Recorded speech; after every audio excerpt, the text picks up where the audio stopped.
Pen, set out the piece. Set out the piece.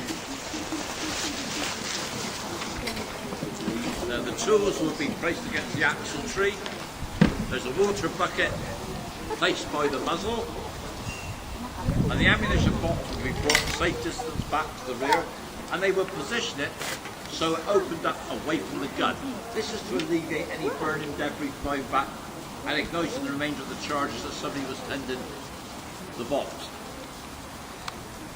Now the lantern is important because it's fired by us in the stock as a glowing taper, and obviously this burns through in battle. They would have to replace the taper and relight it, so there will always be several candles at the back burning. Even the lanterns are made in our society, we make those ourselves. We're a clever bunch of old buggers, we really are.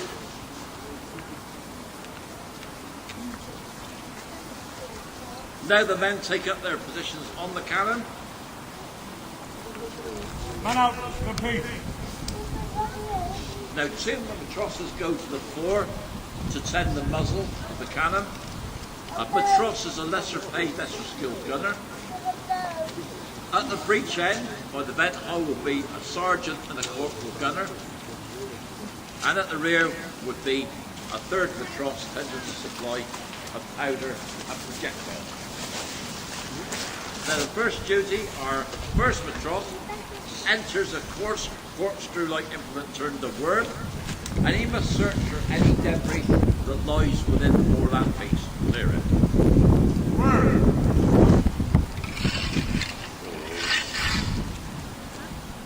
The customs did that when we went to France, but they said they were checking for drugs, but there you go. They thought it was a handy place to hide them. Now the second matros, he's dampened a lambswool sponge on his rammer, and he must extinguish any glowing embers that could lie within the barrel of the piece. That could cause a premature fire as you were loading the next charge in. Now in the heat of battle, a lot of this will be ignored, dispensed with dire consequences. This even happened in reenactment groups. Now, from the rear will come the supply of powder and ammunition. As I said, 500 yards on hard ground. It would be solid ball and powder.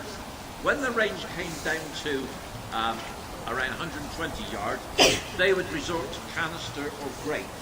Both the same principle. Canister are small lead balls within a tin, and grate the same within the latch tissue bag. And as it leaves the muzzle, the container would fragment, and all the balls would fly in a cone-shaped formation like a giant shotgun, and it would tear great holes in the pack masses of the men coming towards them. Handle, charge.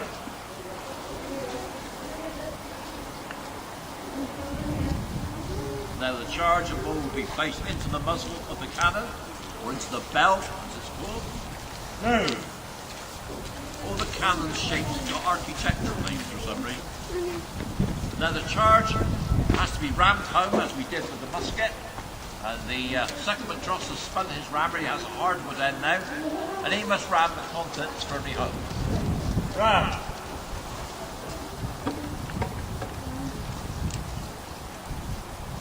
Now, we've got a loaded gun, but we haven't got a mechanism like the flip-top to fire it. This thing comes about some 30 years later. They used to have a 4-beat ball at the end of the percussion cap.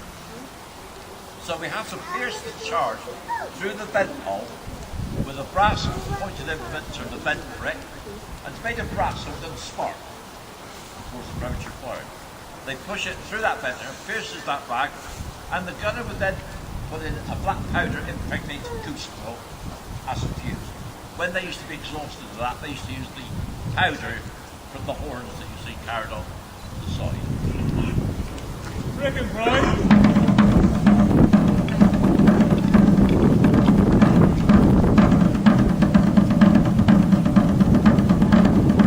Ready. There's quite a bag of young children.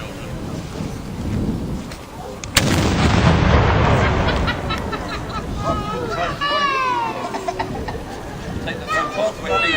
They look better at disposal. Now it hangs around the big One moment. Now you can see the problem with that with our period.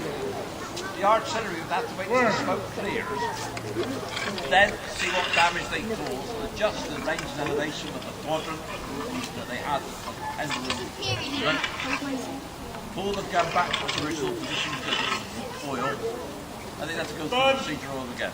The flame from that barrel comes out some 15-20 foot. You won't see it with the naked eye, very unlikely, but you can sometimes catch it on camera.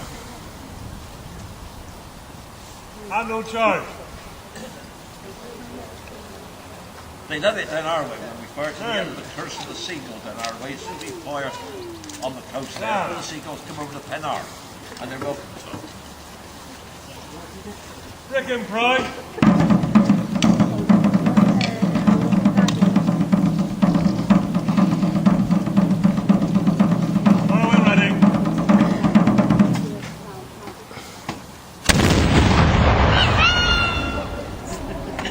Now, if anybody comes from the farming community, we are available for hire for crow scaring on a large scale, reasonable rates.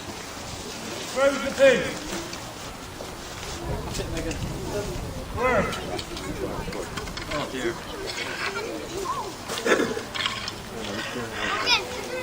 That's the effect of the artillery piece. And that's a low charge light 3-pounder. Some of us have been at Yorktown in the States and they were firing 24 and 32 pound in there. And it was unbelievable. And that's the reason for all the bull and discipline in the British Army. It's because the ordinary person, civilian that gone into the army, they never heard any protection back in the point for a ruin of a cow. So I can grab you some of the boys do that.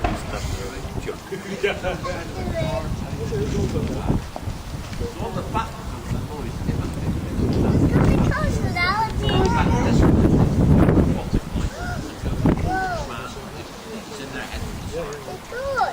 now we did talk about the fact that you mentioned that the signals, soldiers were done by the drum. They were done by you, the microphone. I got you. And the drummer will give an indication of some of the signals. And the soldiers will be opposite. And the drummer, the first drummer in any company will be commander of the regiment. Give the signal. All the other drummers, all the other companies, they would pick up that signal. And there were signals for absolutely everything. That was my new. Catherine used to do that.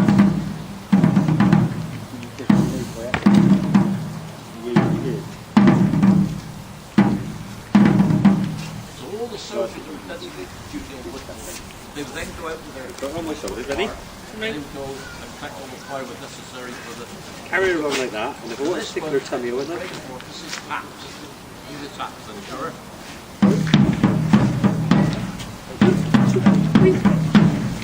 That's a very important Get right down. I think that the local workhouse, 6 beds to the magistrates, quite a bargain. They're much different to local bargains, so I can assure you, Trevor. And did a good job. Anyway, taps, that's a signal. When the soldiers were billeted in the town, if they're in the countryside, they would use their campus tenting. But often, there was no barracks to be up today. Only Scotland would be there in the north. And they would be put onto the civilian population, billeted in the civilians' houses, whether they live or not. And the pattern was that at a certain time, all the drummers and the colours would march through the town, beating that sound. And that was the signal to all the landlords that they had to turn off the taps of the ale to the soldiers. The soldiers had to return back to their billets. And so that's the origin of taps. That's the no more drinking lads hard that. That's which is a terrible thing for poor soldiers.